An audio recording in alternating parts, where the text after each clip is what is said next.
Bobo ang putang ina, naniwala kayo sa palabas ni BBM na siya ang nagbulgar sa mga nakawan. Putang ng diskarte yan. Yan ang strategy ni Marcos. Kunwari siya ang nagsiwalat sa mga katiwalian, sa mga kurakutan, tapos siya lang din pala ang mastermind ng mga gawaing yan. Putang ina, nagpapaniwala pa rin kayo. Ang tanda nyo na, nagpapabudol pa rin kayo sa Marcos na yan.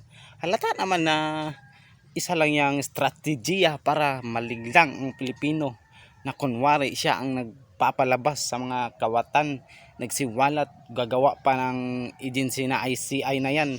Putang isang agency na pang kunwari magsisiwalat sa katotohanan. Putang minamanipula lang nga yung mga mga advisor leader nga ng ICI.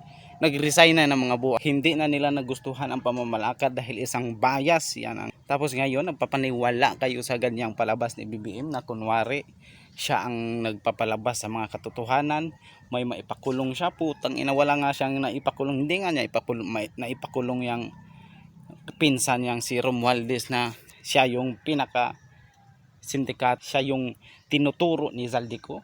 Putang ina, bakit kung siya talaga ang nagsiwalat sa mga nakawan, bakit siya bakit siya si dinamay ni Zaldico, bakit siya kinanta ni Gutesa, bakit may mga ebidensya?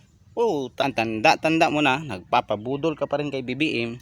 Ang tawag sa'yo ay isang tanga. Magkano ba ang sweldo ng isang tanga? Putang